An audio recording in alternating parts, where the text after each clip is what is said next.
두 번째는 다시 시작하는 청소, 즉 유월절의 청소를 해야 한다는 거예요. 우리 13절 말씀 보세요.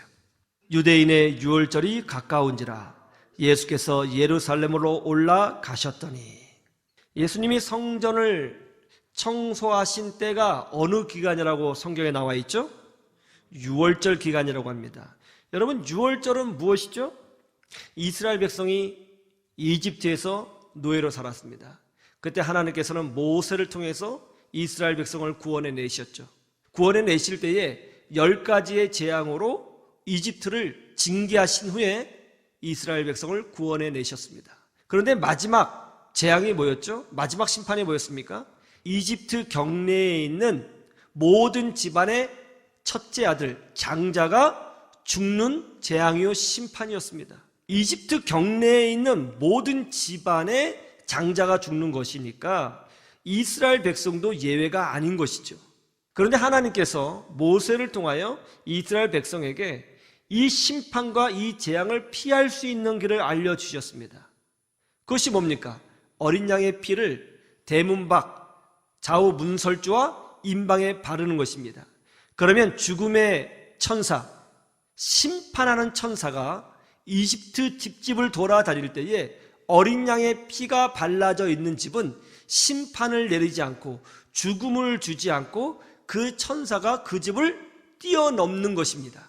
그렇게 뛰어넘는다, 영어로 pass over, 깡충 뛰어넘다는 뜻이에요. 유월한다는 뜻입니다. 유월한다는 것은 사람이 넘는 것이 아니고 하나님의 심판이 깡충 지나갔다, 그런 뜻인 거예요. 하나님의 심판이 지나갔다. 그래서 하나님의 심판이 그 집에 발라져 있는 어린 양의 피를 보고 깡충 뛰어넘어갔다, 유월에 넘어갔다 해서 그날이 유월절이 된 것입니다. 그런데 이 유월절이 바로 이스라엘의 설날입니다. 즉 한 해를 다시 시작하는 날인 거예요. 한 해를 다시 시작하는 날. 예수님께서 많은 날들이 있었는데 왜 하필이면 유월절에 성전을 청소하셨느냐? 그건 이거죠. 청소를 통하여 다시 새롭게 시작하라는 것입니다. 여러분, 우리가 예수 그리스도를 믿고 하나님의 자녀가 되었는데 하나님의 자녀가 누리는 가장 놀라운 특권이 뭔지 아세요? 그것은 바로 실패해도 넘어져도 문제가 있어도 언제든지 다시 시작할 수 있고 하나님은 그것을 용납해 주시고 하나님은 그것을 응원해 주신다는 것입니다. 그것이 우리의 특권이에요.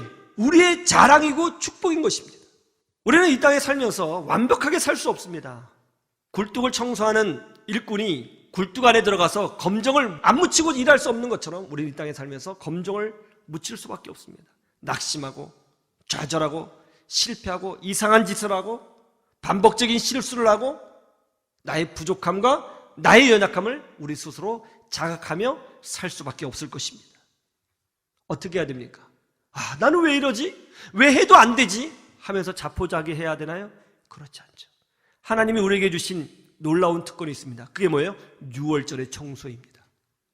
청소하면 다시 시작할 수 있습니다. 다시 시작하면 하나님께서 새로운 길을 열어주신다는 것입니다. 그래서 이사야서 40장 31절에 뭐라고 되어 있습니까? 여호와를 앙망하는 자는 새 힘을 얻으리니. 그냥 힘이 아니고 어떤 힘이에요? 새 힘이에요. 여기서 새 힘은 다시 시작한다는 뜻입니다. 여호와를 앙망하는 자는 다시 시작할 힘을 주신다는 거예요. 누구에게? 여호와를 앙망하는 자에게. 여호와를 앙망하는 자가 누구예요? 하나님의 백성이죠. 바로 여러분입니다.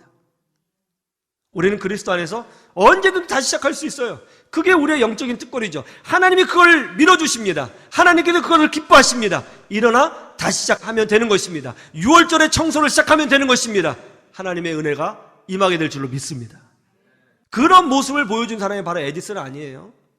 1821년에 영국 데이비라는 사람이 아크등이라는 것을 세계 최초로 만들었어요. 그러니까 전등을 만든 거예요. 근데 아크등이에요. 이 아크등은 전기를 딱 보내면 순간적으로 확 밝아지면서 확 꺼집니다. 근데 눈이 너무 부셔서 쳐다볼 수가 없어요. 그리고 바로 꺼지는 거예요. 신문에 대문짝하게 났죠. 어쨌든 세계 최초니까. 그때 에디슨이 신문을 보고 이렇게 얘기했죠. 나는 오래 불빛이 지속되고 눈에 편하고 내구성이 좋은 그런 백열 전등을 만들어야겠다. 내가 한번 해볼 거야 하고 에디슨이 야심차게 도전했죠. 그리고 가장 전통적인 방법으로 필라멘트 방식으로 전등을 만들려고 했습니다. 필라멘트의 소재로 탄소를 선택했죠. 그래서 전기를 보냈더니 불빛이 나긴 났는데 바로 끊어져 버리는 거죠. 처음엔 쉽게 끝날 줄 알았습니다. 그래서 끊어지지 않는 필라멘트를 찾기 시작했어요. 루테늄이라든가 크롬과 같은 금속 재질로 필라멘트를 만들었습니다. 안 되는 거죠. 낮에는 돌이 좀 들더라도 너무 다급하니까 백금으로 만들었는데 그것도 실패한 거예요. 당황했죠.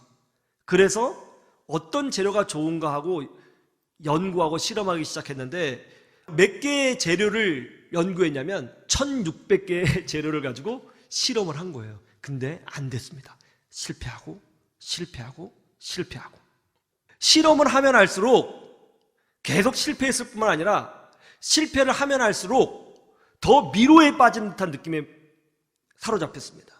뭔가 헤어나올 수 없는 늪에 빠진 느낌? 그런 느낌을 받은 거예요. 영국의 유명한 전문가는 에디슨이 이 연구를 하다 파산할 거라고 말을 했습니다. 또 어떤 신문 기자도 에디슨도 이것 때문에 막대한 돈을 쏟아부어서 그동안 벌었던 돈을 다 날릴 거라고 그렇게 기사를 썼습니다. 그 후에도 에디슨은 13개월 동안 6,000개의 재료를 실험을 했어요. 하루에 하나씩만 해도 몇 년이에요. 6,000개의 재료를 실험했습니다. 그리고 약 7,000번의 실패를 거듭했어요. 7,000번. 저 같으면 한 10번 정도 실패하면 안 해, 다 때려쳐. 그럴 것 같은데 7,000번, 700번도 눌렀잖아요. 7,000번. 그날도 실험을 했는데 실패를 했어요. 마음이 무겁죠. 재정적으로도 압박이 오죠. 돈도 많이 빌렸는데 힘들죠. 실험실에서 나오는데 기자들이 몰려든 거예요. 참 기자들이 얄궂죠. 와가지고 이렇게 얘기합니다. 이번에도 또 실패하셨다고 하는데 앞으로 어떻게 하실 작정이십니까? 에디슨이 이렇게 말을 했다고 그러죠. 예? 어떻게 하다니요? 다시 시작하면 되죠. 그랬다는 거예요. 대단한 거예요. 다시 시작하면 되죠. 에디슨도 크리스찬 아니에요? 이게 바로 믿음의 능력이에요. 별거 아닌 것 같지만 대단한 겁니다. 다시 시작하면 되죠. 이게 우리의 능력이 되어야 할 줄로 믿습니다. 여기에 능력이 있는 거예요. 여기에 그리스도인의 능력이 있는 거예요. 여러분, 우리는 하나님의 약속이 있는 사람들입니다. 하나님이 우리의 목자가 되어주십니다. 하나님이 우리의 아버지가 되어주시고 하나님이 우리의 왕이시고 하나님이 우리의 산성이시고 하나님이 우리의 도움이십니다. 우리 예수 믿는 사람이에요. 우리 하나님의 자녀예요. 언제든지 다시 시작할 수 있습니다. 일어나면 하나님이 붙들어 주시는 줄로 믿습니다. 바로 이거죠. 다시 시작하면 되는 거예요. 6월절 청소하면 되는 것입니다. 다시 시작하기 위한 청소를 하면 되는 거예요. 6월절 날 예수님은 청소하셨어요. 그 예루살렘 성전이 썩었다고, 타락했다고, 문제 많다고, 부패했다고 부셔버리신 것이 아니라 6월절 청소를 하셨습니다. 다시 시작하시겠다는 거예요. 다시 시작하겠다고 결단하면, 6월절에 청소를 하면 하나님이 은혜를 부어주시고 길을 새롭게 열어주시게 될 줄로 믿습니다. 이 믿음으로 자포자기하지 않고 일어나시기를 주님의 이름으로 축복합니다.